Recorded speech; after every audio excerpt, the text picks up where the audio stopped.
सावधान। ऋणमो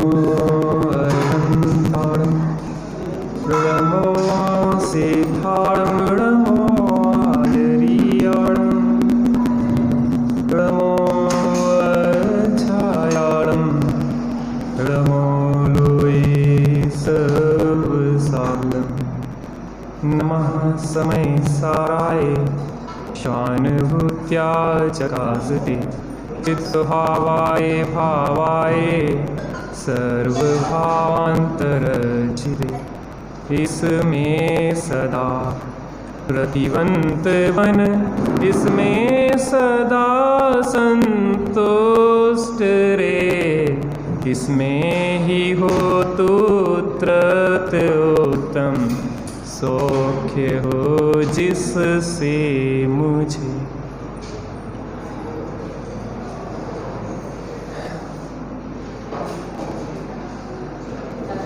देखिए,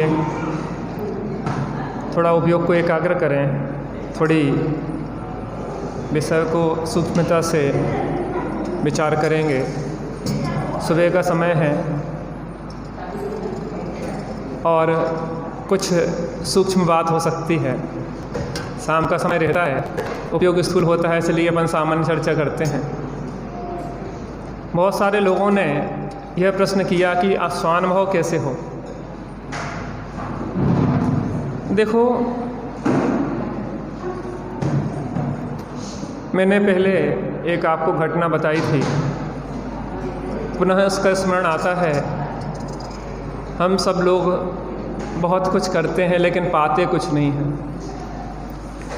ऐसा नहीं है कि पुरुषार्थ नहीं करता है जीव। सैनी जीव की तो बात दूर है, असैनी जीव भी जो प्रयास कर रहा है वो सुखी होने का ही कर रहा है। दौलत राम जी ने कहा है, जे त्रिभुवन में जीव अनंत सुख चाहें दुखतें भयवन। हर जीव प्रयत्न तो सुखी होने का ही कर रहा है, लेकिन सुख प्राप्त बिरलों को ही होता है। तो क्यों ऐसा होता है, एक दृष्टांत से अपन समझने का प्रयत्न करते हैं। मुझे वह प्रिय लगता है, इसलिए मैं बार बार उसको दोहराता हूँ। एक बार जंगल में जानवरों की मीटिंग हुई कि हर बार जंगल का जो राजा बनता है वह शेर ही बनता है, इस बार हम कुछ बदलाव चाहते हैं। तो उनने सबने विचार किया, मीटिंग हुई, चुनाव हुई है और चुनाव में बंदर को राजा बना दिया गया। बंदर राजा बन गया। एक बार एक हिरणी के छोटे से शिशु को एक शेर ने पकड़ लिया और शेर पकड़ के उसको खाने को तत्पर था। उतने में हिरणी जो उसकी माँ थी वह बंदर राजा के पास गई कि मेरे बच्चे की जान बचाइए। बंदर तत्काल उसके साथ आया और शेर को देख के वह डर गया और दूर जो पेड़ लगे हुए थे उन पे वह एक पेड़ से दूसरे पेड़, दूसरे पेड़ से तीसरे पेड़, यहाँ से वहाँ उछल कूद करता रहा। लगभग आधा घंटे यह उछल कूद चली। उतने में शेर ने हिरणी के बच्चे को खा लिया। हिरणी को बहुत नाराज़गी हुई कि बंदर भैया तुमने कुछ भी नहीं किया, आपकी आंखों के सामने मेरे बच्चे को शेर ने खा लिया है और आपने कुछ भी नहीं किया। बंदर ने कहा कि बहन इल्ज़ाम नहीं लगाओ झूठा, मैंने कुछ नहीं किया, मैं आधे घंटे से इतनी मेहनत कर रहा हूँ। हरकचंद जी भाई साहब, मेहनत नहीं कर रहा वो, कितनी मेहनत की उसने, पूरे टाइम आधे घंटे पूरे वृक्षों पे उछल कूद करता रहा। मेहनत तो बहुत की है। कह ले बंदर भैया तुम्हारी ऐसी उछल कूद वाली मेहनत से कुछ होने वाला नहीं।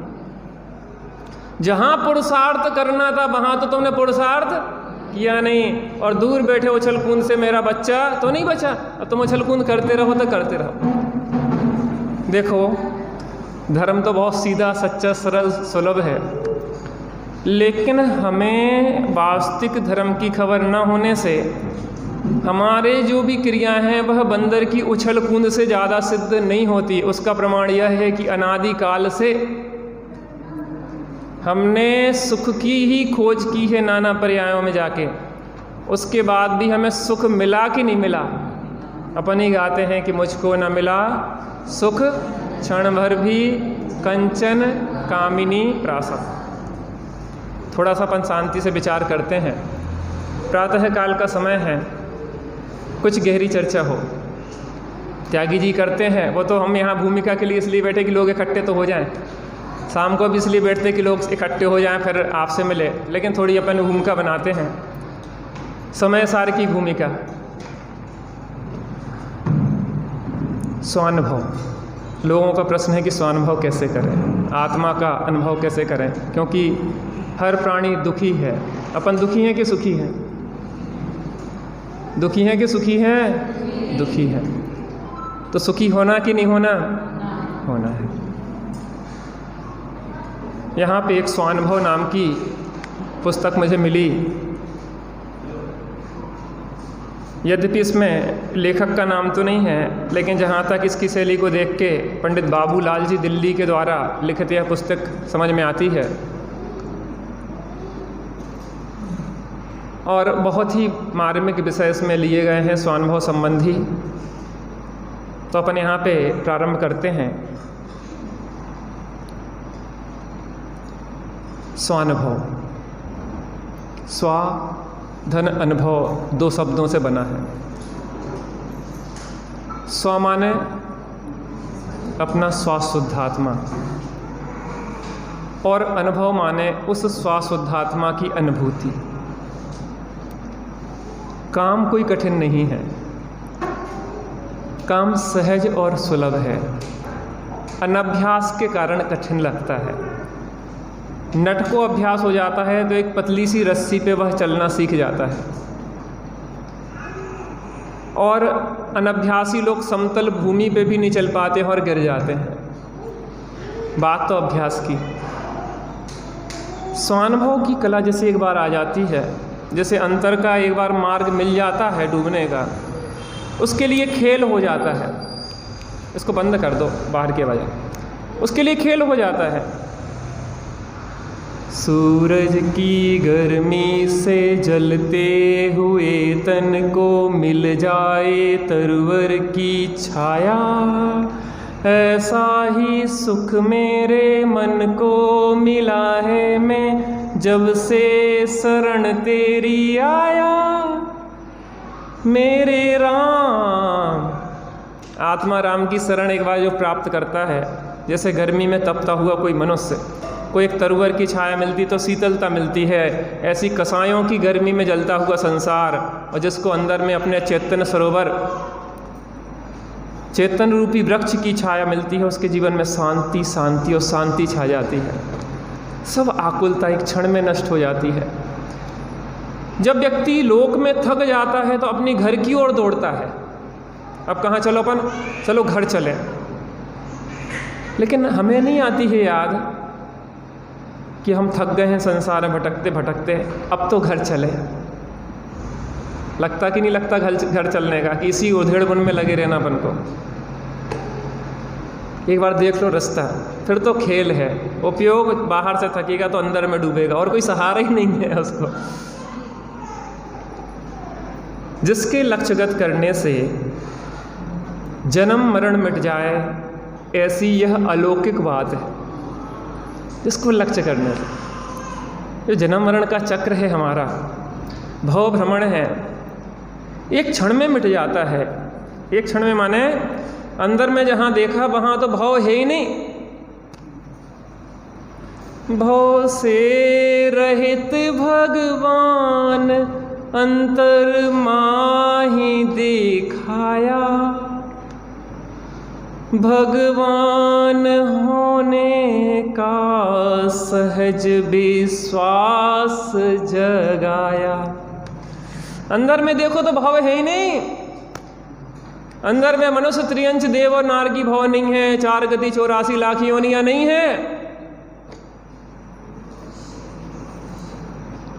जिसमें कर्मों का बंधन है ही नहीं, कर्मों की परछाई भी जिस पे नहीं पड़ती है, मोह राग द्वेष उसमें प्रवेश ही नहीं करते। दुख का जिसमें प्रवेश ही नहीं है, नो एंट्री, एंट्री ही नहीं है उसमें। अगर उसमें प्रवेश हो जाए दुख का, विकृतियों का, तो फिर स्वभाव कैसे ठहरे? स्वभाव ही विकृत हो जाए तो किसके आश्रय से पर्याय में शुद्धता प्रकट होए? कपड़े ही मेला हो जाए स्वभाव से, तो फिर हम सब साबुन लगा के साफ करने का विचार ही क्यों करेंगे? क्योंकि कपड़े ही खराब हो गए, वो आत्मा ही अशुद्ध हो तो फिर उसकी शुद्ध होने की कोई प्रक्रिया ही नहीं है ना। स्वभाव से तो शुद्ध है, पर्याय में पर लक्ष्य से विकृति है क्षणिक, और वो भी एक एक समय में कर रहे हैं विकृति पर लक्ष्य करके। जिस समय अंदर में डूब जाए ना, पर्याय की विकृति भी समाप्त हो जाती है क्रमशः। जिसके लक्ष्यगत करने से जन्म मरण मिट जाए, ऐसी यह अलौकिक बात है। यह स्वानुभव कला ही संसार समुद्र से तिरने की कला है। हमारे पास थोड़ा समय रहता कि नहीं रहता? जे हमारी पूजा का समय, जे हमारा स्वाध्याय का समय, जे हमारा फलें का समय, जे हमारा फला का समय, अपने लिए कुछ समय है कि नहीं है? भगवान को सुना दिया, भगवान जो कह रहे थे उसको सुना कि नहीं सुना? पूजा पूरी कब होगी? जबकि पूजा करते करते हम अंदर में डूब जाएं। भक्ति कब पूरी होगी? जब वह भक्ति हमें स्वानुभव तक ले आए। गुरु उपासना कब पूरी होगी? जब गुरु जिसकी उपासना कर रहे हैं उसकी उपास्य की उपासना हम करने लगे। स्वाध्याय कब पूरा होगा? जब जिसके लिए स्वाध्याय कर रहे हैं उस स्वा को जान के उसमें स्थिर हो जाएं। दान कब पूरा होगा? जब अपने को शुद्धोपयोग का दान हम दें। संयम कब होगा? कि जब हम अपने में सिमट जाएं। व्यवहार आवश्यकों का निषेध नहीं कर रहे हैं, लेकिन व्यवहार आवश्यक, परमार्थ आवश्यक के लिए है, उसका ध्यान रखना बहुत जरूरी। नहीं तो हम बाहर पत्तों को सींचते रहेंगे और जड़ सूखती जाएगी जीवन की। और हमारा हो भी ऐसा ही रहा जीवन में। आप सही बताएं ईमानदारी से, हृदय पे हाथ रख के, हमने अभी तक जो प्रयत्न किया सुखी होने का, उससे सुख मिला कि नहीं मिला? कहीं ना कहीं भूल तो है, थोड़ी नहीं बहुत बड़ी भूल है, पूरी विपरीतता चल रही है। अन्य सब पढ़ाई चाहे आती हो चाहे ना आती हो, इस स्वानुभव कला को नहीं जानने वाला अन्य अनेक कलाएं जानता हो तो भी संसार समुद्र से तिर नहीं सकता। चेतन भैया, अन्य बहुत पढ़ाई आती हो या ना आती हो, लेकिन एक पढ़ाई आती हो,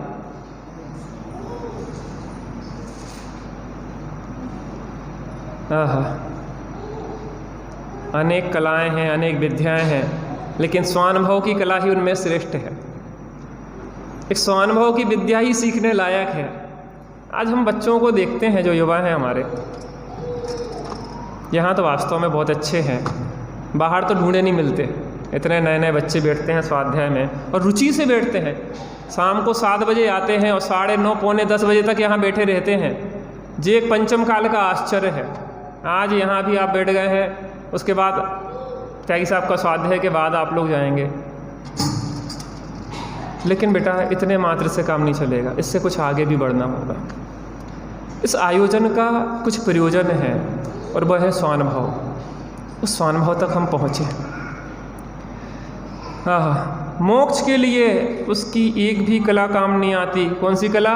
बाहर की लौकिक कलाएं मोक्ष के लिए एक भी काम आने वाली नहीं है, पता, बल्कि हमें भ्रमाती हैं। वो तो हमें लगता है कि हमें कुछ आने लगा है, लेकिन जब ये लगे कि अभी कुछ भी नहीं सीखा हमने, जब तक यह कला नहीं सीखी तब तक हमारे जीवन में कोई शांति आने वाली।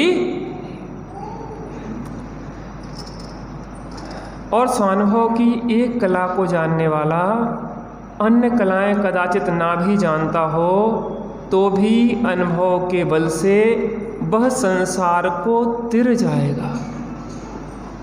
शिवभूति मुनिराज को अन्य कलाएं नहीं आती थी, ना तो उनके पास प्रवचन करने की कला थी, ना बहुत क्षयोपशम ज्ञान की कला थी। लेकिन सुबुद्धि मुनिराज को एक कला आती थी कि दाल अलग है और छिलका अलग है। ऐसा ही एक कर्म नो कर्म अलग है और एक शुद्धात्मा अलग है। पहले भी चर्चा की। चेतन शास्त्री में कितने ग्रंथ पढ़ाए जाते? लगभग 60, छोटी बड़ी पुस्तकें मिला के, है ना, क्योंकि ज्ञानोदय में मैंने पढ़ाया है। 60 पुस्तकें छोटी बड़ी मिला के सब 60 होती। अब मैं आपसे पूछता हूँ कि अवधि ज्ञान अगर हमें करना है तो कितनी पुस्तकें पढ़ना पड़ेगी बेटा? क्या सिलेबस है? हाँ, स्वयं के माध्यम से होगा तो शास्त्री दूसरे के माध्यम से होगी। वो तो एक कल त्यागी जी ने सिद्ध किया था, पुस्तकों के माध्यम से है तो ज्ञानी की महिमा। आपसे एक दिन चर्चा हो रही थी ना, आपने बहुत अच्छी बात लगी, वो हमें अभी भी बहुत याद रहती बार बार, कि हम गूगल पे सर्च कर लेंगे, हम यूट्यूब पे सर्च कर लेंगे। आजकल तो गूगल गुरु बन गया है, यूट्यूब गुरु बन गया है। लेकिन एक बात बताओ, चाचा ने कहा इसमें भी तो ज्ञानियों ने ही डाला है, कोई अपने ऐसा तो नहीं यूट्यूब उसमें निकल गया। किसी ज्ञानी ने उसमें जब उसमें भरा है तब वो उसमें से निकल रहा है। तो वो ज्ञान की महिमा है, ज्ञानी की महिमा है कि यूट्यूब और गूगल की महिमा है? हमें ज्ञान की और ज्ञानियों की महिमा आना चाहिए। हम तो अभी सर्च कर लेंगे, हमें क्या करना पंडित जी से पूछ के, अरे किसी ना किसी विद्वान ने ज्ञानी ने उसमें डाले हैं तो उसकी महिमा आना चाहिए। अस्य मूल ग्रंथ कर्तारार श्री, हम इस जिनवाणी को सर्वज्ञ देव से जोड़ते हैं तो बस गूगल और यूट्यूब को भी ज्ञान से, ज्ञान की महिमा और ज्ञानियों से क्यों नहीं जोड़ें?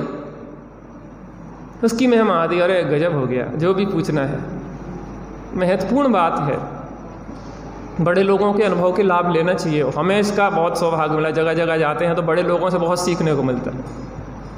और हम जो भी चर्चा करते हैं उन लोगों से सीखा है वही आप लोगों से चर्चा कर लेते हैं। हमारा क्या है उसमें? वो तो सब उधारी का माल है। ज्ञान की महिमा आना चाहिए। अवधि ज्ञान का कोर्स क्या? अंतर्मुखी अभ्यास से अवधि ज्ञान प्रकट होता है। मनः पर्यय ज्ञान का कोर्स क्या? अंतर्मुखी अभ्यास से मनः पर्यय ज्ञान प्रकट होता है। और केवल ज्ञान का कोर्स क्या? अंतर्मुखी, अंतर्मुख हो जाए जो उसको केवल ज्ञान प्रकट हो जाता है, पूर्ण अंतर्मुख। सब भाव विशुद्धि से प्रकट होने वाले हैं भैया। हमें उसके लिए समय नहीं है। पता, बाहर में ज़्यादा पढ़ने सुनने से देखने से उपयोग स्थूल होता है, सूक्ष्म नहीं होता। जितने लोग यूट्यूब इस पे माध्यम से सर्च कर करके खोजते रहते ना, तुम्हारी बुद्धि तो क्षीण हो गई। 2 दूनी 4 उस पर बोलेंगे गूगल पे, 2 दूनी कितने होते? वो बताएगा 4, तब बताएंगे 4। अब तुम्हारी बुद्धि कहाँ गई? किराए की बुद्धि चाहिए तुम्हें हर चीज़ के। आप बताओ भाई साहब, जीवन में इसलिए तो हम फेल हो रहे हैं। इतनी पराधीनता हमारी हो गई है कि स्वाधीनता कुछ भी नहीं रही। उपयोग को एकाग्र करने के लिए ज़्यादा से ज़्यादा अपने साथ समय बताओ, ज़्यादा से ज़्यादा अंतर्मुख शांत बैठने का अभ्यास करो। आपका ज्ञान ऐसा होगा, ऐसा प्रकट होगा। स्वामी विवेकानंद के जीवन का आता है कि एक बार जो पुस्तक देख लेते थे वो रट जाती थी उन्हें। जो सब शांति से बैठ के जो एकाग्रता से सुनता पढ़ता है उसकी बात समझ में आती है। यहाँ तो स्वानुभव की बात है। अन्य कलाएं जानता हो ना जानता हो, लेकिन एक स्वानुभव के बल से वह संसार सागर से तिर जाएगा और मोक्ष को साधेगा। स्वानुभव के बल से उसे केवल ज्ञान की ऐसी महाविद्या खिलेगी कि इसमें जगत की सभी विद्याओं का ज्ञान समझ जाएगा। एक विद्या सीख लो। कितनी गजब बात है, कैसी अपनी बात है। हमें तो आनंद आता है। त्यागी जी का सानिध्य मिला है ऐसा लगता है कि सब मिल गया।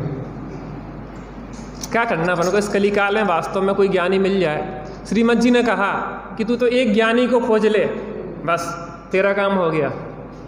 और समर्पित हो जा तू उसके प्रति, वो जैसा कहे वैसा कर, बाकी उसकी जिम्मेदारी है। बहुत सरल है आत्मानुभव। गारंटी लेते हैं ज्ञानी जन कि मैं तुम्हें आत्मानुभव करवा दूंगा। क्या एक द्रव्य दूसरे द्रव्य का करता है? नहीं, वो कहते हैं कि अगर इस विधि को अपनाओगे तो अवश्य होगा। तुम विधि अपनाती नहीं। किसने कहा? आचार्य अमृतचंद स्वामी ने कहा, भैया जगवासी तो दास होए के जगत सो 1 महीना उपदेश मेरो मान ले। तुम लोग ऐसी पढ़ाई में लगते हो, कूड़ा करकट की पुद्गल की खोज की पढ़ाई में लगे रहते हो, 6 महीने एक बार लग तो जाओ धुन लगा के। जिंदगी खराब करते रहते ये बच्चे बेचारे।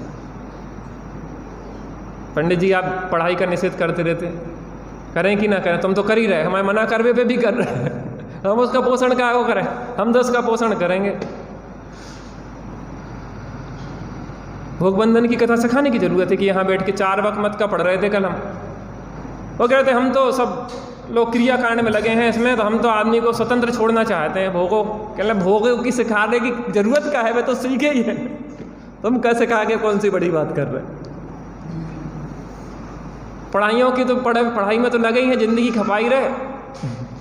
थोड़ा सा समय निकाल के 6 महीने का समय निकालो। जिसको लगता है झूठी झूठी बातें हो तो अपने घर पे रखो, और सच में लगता है कि अनुभव करना है तो 1-6 महीना देना पड़ेगा, दुनिया के लिए मरना पड़ेगा। जगत के काम हमारे बिना कोई रुकने वाले नहीं है, ना हमारी कोई जिम्मेदारी है। एक सबसे बड़ा कार्य है स्वानुभव, वो हमारा सबसे पहला कर्तव्य। क्या ये सबको लेने किसी को भेज देना है ना।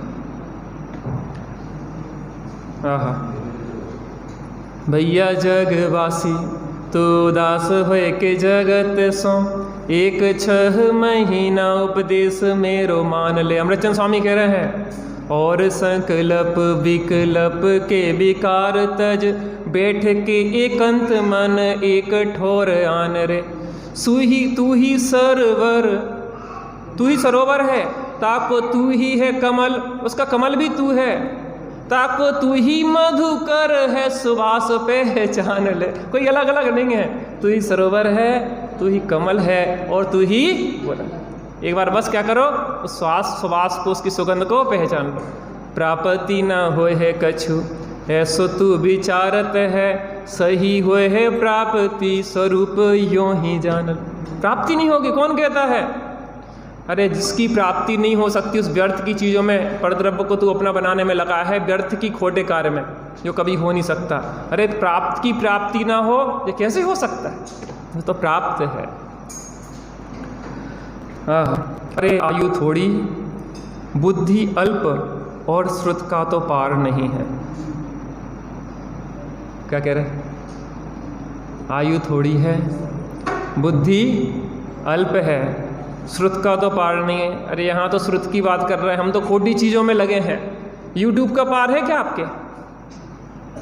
कब पार पालोगे? ज़िंदगी भर यूट्यूब में घुसे रहोगे, इसको देख लें, इसको देख लें, कभी पार नहीं लगा। घंटों निकल जाते हैं, बर्बाद हो जाते हैं, थक जाते हैं, रात के 2-2 बजे सोते बच्चे हमारे आजकल। क्यों? क्योंकि यूट्यूब को देखते रहते वो। इनका कोई पार नहीं है भैया, अंत में निराशा, हताशा और थकान के अलावा कुछ नहीं मिलेगा भैया। हाँ, इसमें हे जीव तुझे वही सीखना योग्य है कि जिससे भव समुद्र तरा जाए। हाँ, एक चीज़ कह रहे थे, बड़े लोगों की विनय करना चाहिए, लेकिन जब जिनवाणी चल रही हो तब खड़े नहीं होना चाहिए। सामान्य रूप से आए तो अपन खड़े हो जाओ, जो तो विनय अच्छी है, लेकिन जिनवाणी देवसाद गुरु उत्कृष्ट है ना। अभी जिनवाणी चल रही तो आप बीच में खड़े हो जाओ, जिनवाणी चलते में तो जिनवाणी की अवज्ञा होती है। इस चीज़ का बहुत संतुलन के साथ विवेक रखना चाहिए, ठीक है ना। आप लोग समझदार हैं, बाकी हम क्या कहें।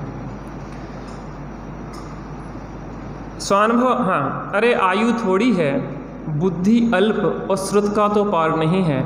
इसमें हे जीव तुझे वही सीखना योग्य है कि जिससे भव समुद्र तरा जाए। आप सोचो, मनुष्य में अगर देखी जाए भोग भूमिया की तो 3 पल्ल की, 2 पल्ल और 1 पल्ल, और हमारी जो कर्म भूमि के मनुष्य उसकी 1 कोटि पूर्व। हमें ना तो हम भोग भूमियाँ हैं, ना 1 कोटि पूर्व की आयु वाले हैं, और आज तो 50 वर्ष भी शांति से निकल जाएं, जे भी कठिन है। इतनी सी थोड़ी आयु में हम भोगों में अगर जीवन लगा देंगे, भाई साहब, भोगों में इतनी सी जीवन लगा देंगे तो मिलेगा क्या? हाँ, दूसरी निष्प्रयोजन बातों को छोड़कर मूल प्रयोजनभूत इस बात को जान कि जिसके जानने से आत्मा इस संसार समुद्र से तिर जाए। संसार समुद्र से तिर जाए। एक कला सीख लो, सही बताएं, बाहर की लौकिक चीज़ें तो पुण्य के अधीन है, सब सहज मिलने वाली हैं। अगर आयु है तो इस पेट में 2 रोटी जाना है तो जाएंगी, कोई रोकने वाला नहीं है। पशुओं को, त्रियंचों को मिल जाता है, चींटी को कण और हाथी को मन मिल जाता है, तो हमारा पुण्य नहीं होगा। हमारा आयु है, जब तक जीवन है तो मिलेगा, फालतू के फोकट में ज़्यादा समय लगाने की ज़रूरत नहीं। इसके संबंध में दृष्टांत देते हैं। कोई विद्वान नौका में बैठकर जा रहे थे, बीच में नाविक से बातचीत करते हुए उन्होंने पूछा, क्यों भाई नाविक, तुम्हें संगीत आता कि नहीं आता? नाविक ने कहा, ना भाई। थोड़ी देर बाद फिर पूछा, अजी संस्कृत व्याकरण आता है, ज्योतिष आता है, गणित आता है? नाविक ने कहा, नहीं जी, एक कुछ नहीं आता। अंत में पंडित जी ने पूछा, भैया कम से कम लिखना पढ़ना तो आता होगा? नाविक ने कहा, नहीं जी, हमारे पास तो यह नदी भली और हमारी नौका भली, हम तो सिर्फ यह जानते हैं कि पानी में कैसे तैरना। क्या जानते हैं आप? क्या क्या जानते? तैरना जानते कि नहीं जानते? तब पंडित जी बोले, बस तब तो नाविक भाई तुम्हारी जिंदगानी पानी में ही गई। हम तो न्याय, कानून, संस्कृत, व्याकरण, संगीत, गणित, ज्योतिष आदि सब जानते हैं। नाविक ने कहा, बहुत अच्छी बात है भैया, हमें इनसे क्या, हमें तो हमारी नौका से काम। अभी यह बातचीत चल ही रही थी कि इतने में तेज पवन चलने लगी और नौका डवाडोल होकर पानी में बहने लगी तथा डूब जाने की स्थिति उपस्थित हो गई। इतने में बातचीत हो ही रही थी पंडित जी और नाविक की, उतने में हवा चली जोर की और क्या हुआ, नाव डगमग होने लगी। तब नाविक ने पूछा, क्यों पंडित जी महाशय, आपको तैरना आता कि नहीं आता? पंडित जी ने क्या कहा, भैया मुझे सब आता है लेकिन बस एक। विद्वान तो घबरा और कहा, नहीं भाई मुझे और सब आता है, मात्र एक तैरना नहीं आता। नाविक ने कहा, आप सब कुछ सीखें किंतु तैरना नहीं सीखे, यह नौका तो अभी डूब जाएगी। मैं तो तैरना जानता हूँ, अतः मैं तो तैरकर उस पार पहुँच जाऊँगा, किंतु आप तो नौका के साथ अभी डूब जाएंगे। अतः आप और आपके साथ में आपकी सब विद्याएं पानी में विराजी। ये सब विद्याएं जो तुम्हारी हैं, अगर एक तैरने की या तैरने की विद्या नहीं सीखी, बाकी सब हमने सीख लिया तो भी वह हमारे काम की नहीं है। जैसे पंडित जी डूब गए, पंडित जी की तो वह एक काल्पनिक घटना है, लेकिन हमारे साथ यह नहीं हो जाए कि लौकिक कलाएं हम सब सीखें और स्वानुभव की कला ना सीखें, तो यह सब कलाएं हमें संसार सागर से तैरने में सहयोगी नहीं हुए। अब बहुत सुंदर समयसार जी के माध्यम से भव सागर से कैसे तैरें वह कला यहाँ सिखाई जा रही है और आदरणीय त्यागी सब विराजमान हो चुके हैं। अब उनके माध्यम से हम तो यहाँ पे बस लोग थोड़े व्यवस्थित हो जाएं इसलिए बैठ जाते हैं, बाकी उपदेश तो आपका होता है, तो हम तो भूमिका के लिए यहाँ बैठते हैं।